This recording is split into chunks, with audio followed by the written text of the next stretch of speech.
حوالے سے عرض کر رہا ہوں کہ اس پہلو سے ایران ان کا ٹارگٹ ہے، ٹارگٹ نمبر 1 ایک خاص اعتبار سے۔ گریٹر اسرائیل بنے گا، عراق، شام، اردن، سعودی عرب کا کچھ شمالی علاقہ، ترکی کا جنوبی علاقہ، مصر کا صحرائے سینا۔ السلام علیکم ناظرین گرامی، آج ہم جس دور سے گزر رہے ہیں یہ تاریخ کا سب سے حساس اور سنگین ترین وقت ہے۔ ڈاکٹر اسرار احمد مرحوم نے برسوں پہلے دنیا کے حالات اور بالخصوص مشرق وسطیٰ کے حوالے سے جو باتیں کہی تھیں وہ آج ہمارے سامنے حرف بحرف سچ ثابت ہو رہی ہیں۔ انہوں نے قرآن اور حدیث کا گہرا مطالعہ کرنے کے بعد پہلے ہی بتا دیا تھا کہ آنے والے وقت میں یہودی کس طرح اپنی چالیں چلیں گے اور ان کا اگلا نشانہ کون ہوگا۔ حال ہی میں ہم نے دیکھا کہ اسرائیل نے ایران پر براہ راست حملہ کر دیا اور خامنئی صاحب سمیت ایران کے اہم رہنما اور اعلیٰ قیادت شہید ہو چکی ہے۔ ان واقعات نے ثابت کر دیا ہے کہ حالات بالکل اس نہج تک پہنچ چکے ہیں جس کی نشاندہی برسوں پہلے کر دی گئی تھی۔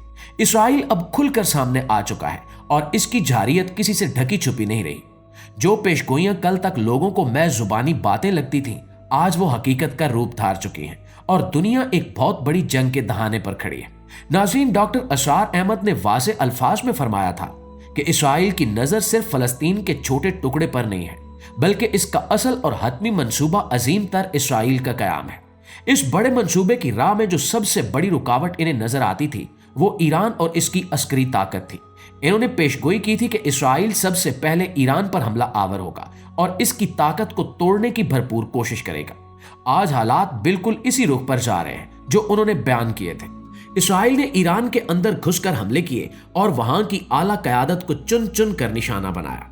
یہ کوئی اچانک ہونے والا واقعہ یا محض دو ملکوں کی لڑائی نہیں ہے بلکہ یہ اس طویل مدتی منصوبے کا حصہ ہے جس کا ذکر ڈاکٹر اسرار احمد اپنی تقاریر میں بار بار کیا کرتے تھے۔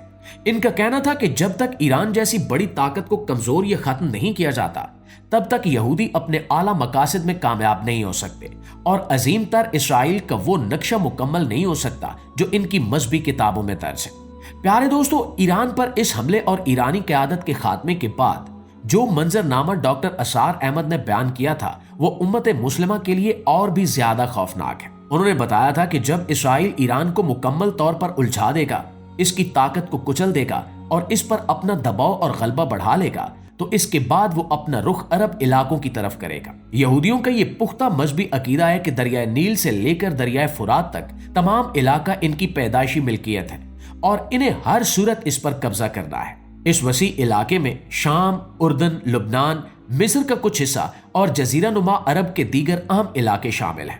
ایران کو راستے سے ہٹانے کے بعد اسرائیل کے لیے ان عرب علاقوں کو فتح کرنا بہت آسان ہو جائے گا۔ آج ہم دیکھ رہے ہیں کہ بہت سے عرب ممالک پہلے ہی خاموش تماشائی بنے ہوئے ہیں۔ ان کی عسکری طاقت محدود ہے اور ان میں آپس میں کوئی اتحاد نہیں ہے۔ اسرائیل اسی خلا اور کمزوری کا فائدہ اٹھا کر اپنے عظیم تر اسرائیل کے نقشے میں رنگ بھرنے کی مکمل تیاری کر چکا ہے اور ایران کے بعد اگلا نشانہ بلا شبہ یہی عرب ممالک ہوں گے جہاں بڑی سطح پر فوج کشی کی جائے گی۔ ناظرین، یہاں پر ایک اور انتہائی اہم بات کا ذکر کرنا ضروری ہے جو سیدھا ہمارے نبی اکرم صلی اللہ علیہ وآلہ وسلم کی احادیث مبارکہ سے جڑی ہوئی ہے۔ احادیث میں قرب قیامت کی نشانیوں اور دجال کے ظہور کے حوالے سے واضح اور تفصیلی واقعات بیان ہوئے ہیں۔ ایک نہایت مشہور اور مستند حدیث ہے جس میں بتایا گیا کہ جب دجال کا ظہور ہوگا تو اس کے ساتھ 70,000 یہودی نکلیں گے جو اس کے پیروکار ہوں گے۔ حیرت انگیز بات یہ ہے کہ یہودی کسی عام جگہ نہیں بلکہ ایران کے علاقے اصفہان سے نکلیں گے اور انہوں نے خصوصی قسم کی سبز چادریں اوڑھ رکھی ہوں گی۔ ڈاکٹر اسرار نے اس حدیث کو موجودہ حالات کے ساتھ جوڑ کر جو بصیرت فراہم کی تھی وہ آج ٹھیک ٹھیک پوری ہوتی نظر آ رہی ہے۔ اصفہان ایران کا ایک انتہائی اہم شہر ہے لیکن ایک عام ذہن میں یہ سوال ابھرتا ہے کہ وہاں اتنی بڑی تعداد میں یہودی کیسے آئیں گے؟ اب جس طرح سے حالات تبدیل ہو رہے ہیں اور اسرائیل ایران پر غالب آ رہا ہے، اس حدیث کی سچائی کا عملی نمونہ ہمارے سامنے آنے والا ہے۔ معزز دوستو، اس حدیث کو آج کے تیزی سے بدلتے ہوئے حالات کے تناظر میں واضح طور پر دیکھیے۔